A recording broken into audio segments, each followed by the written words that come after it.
चलो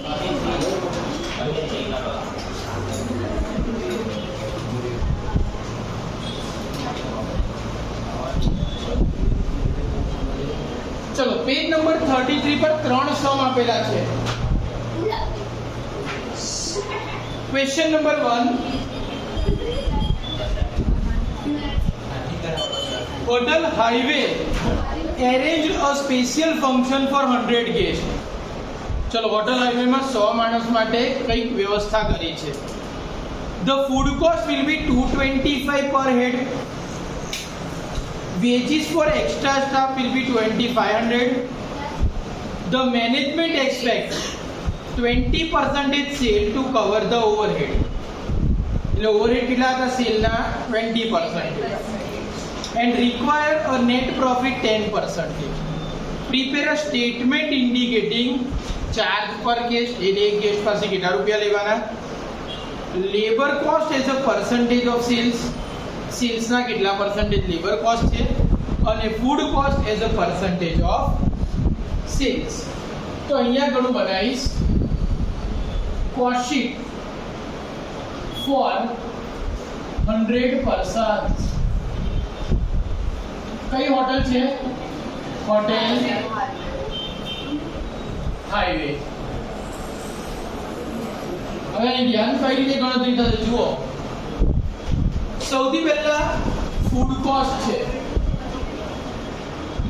food cost કેટલી હતી? 225 પર હેડ। આપણે કેટલા માણસ બોલાયા હતા? 100 માણસના કેટલા હેડ હોય? 100 જ હોય। કોઈ લાવણ હતું નહીં, દરેકના 100 હેડ હતા। તો 225 into 100 22,500 આ ફૂડ કોસ્ટ થઈ। બીજી આવશે labour cost. Wages for extra staff કેટલા હતા?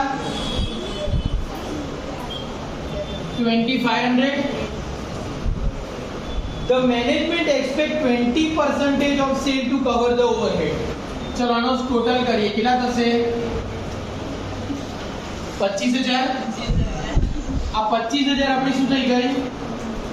ડાયરેક્ટ કોસ્ટ, ફૂડ અને લેબર નો ખર્ચો। ઓવરહેડ કેટલા હતા? ધ્રુવી કે પછી છેલ્લે ખબર નહીં પડે। ઓવરહેડ કેટલા હતા? લોસ 20% ઓફ સેલ્સ શું હતા? ઓવરહેડ। ઓવરહેડ નો અર્થ શું થાય? Indirect expense. એ એડ કરો તો તમને શું મળશે? टोटल कॉस्ट શું મળશે? ઓવરહેડ કોના 20% છે? સેલ્સ ના। સેલ્સ છે તમારી પાસે? ના, એટલે મેં અમાઉન્ટ લખી નથી। પ્લસ ટોટલ કોસ્ટ ની અંદર પ્લસ 10% પ્રોફિટ છે ઓન સેલ્સ। જુઓ તો અંદર નેટ પ્રોફિટ 10% ઓન સેલ્સ। તો ટોટલ સેલ્સ મળી જશે। બટ સેલ્સ આપણી પાસે છે જ નહીં, એટલે પ્રોફિટ પણ નથી અને ઓવરહેડ પણ નથી। તો કઈ રીતે ગણશો? Let sales is equal to 100। Sales માંથી માઈનસ 10% પ્રોફિટ 10, તો તમને શું મળશે? टोटल कॉस्ट कितनी આવી?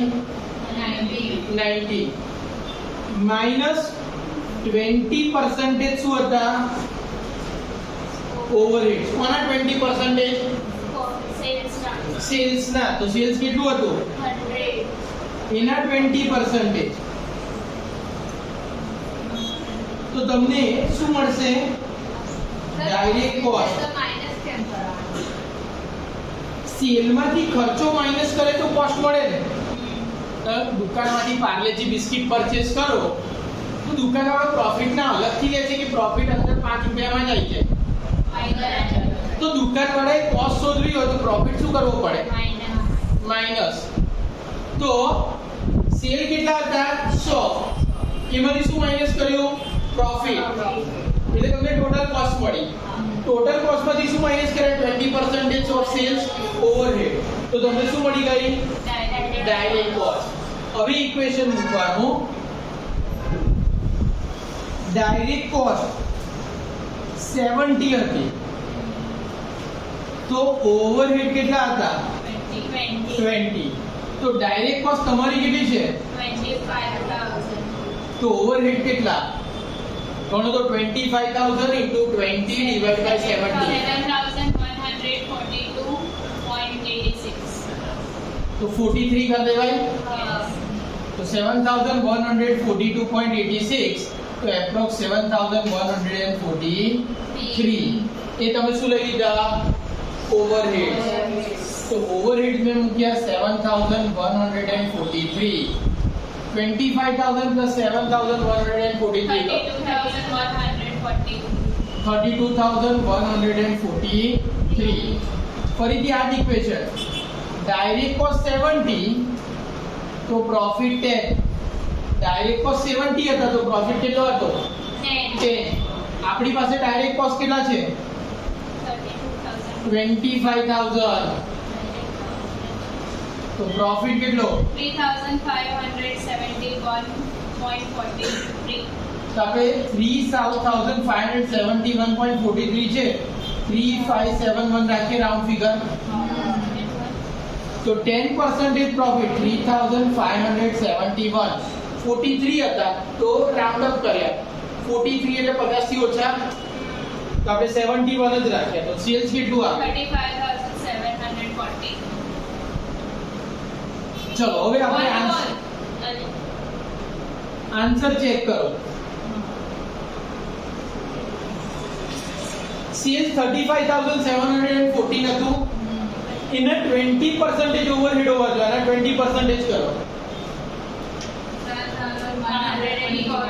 આવી ગયા?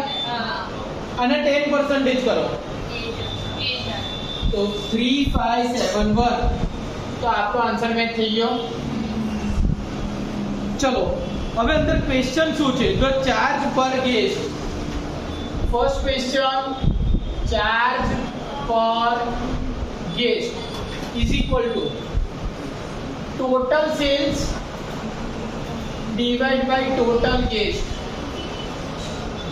તો total sales કેટલું આવ્યું 35,714 અને total number of person કેટલા હતા 100.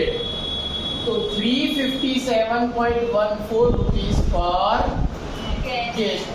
એટલે આપણે એક માણસ પાસેથી 357 રૂપિયા ને 14 પૈસા લીધા એવું કહેવાય. That is your first question. Second question શું છે અંદર, labor cost as percentage of sales. Labor cost as percentage of sales. So labor cost as percentage of sales is equal to labor cost divided by sales into 100. labor cost કેટલી હતી 2,500. divided by sales કેટલું છે into 100. તો labor cost as a percentage of sales કેટલા આવ્યા 7. Fix 7.000056. એટલે approx 7% રાખીએ બરાબર. અને થર્ડ ક્વેશ્ચન શું પૂછ્યો છે The food cost as per percentage of sales. તો food cost as percentage of sales. Same આના જેવું સૂત્ર, ઉપર શું આવે ફૂડ કોસ્ટ, નીચે શું આવે સેલ્સ ઇન્ટુ 100. ફૂડ કોસ્ટ કેટલી હતી ડિવાઇડ બાય સેલ્સ 63%. તો 63% કઈ કોસ્ટ હતી ફૂડ કોસ્ટ. ચલો બીજો સમ સેમ એના જેવો જ છે, તમારે જાતે ગણવાનો છે. Hotel enjoy arranged a banquet for 500 persons. કેટલા પર્સન નું બેન્ક્વેટ અરેન્જ કર્યો 500. It was estimated that total food cost will be 27,380. Food cost આપેલી છે. Additional cost of staff 18,245. એટલે ડાયરેક્ટ વેજીસ આપી દીધા બીકોઝ સ્ટાફને શું આપો તમે વેજીસ જ પે કરો ને and overhead could be allowed at 22.5% on sales. Same as working. What charge per case should be made in order to produce a net profit 12.5%?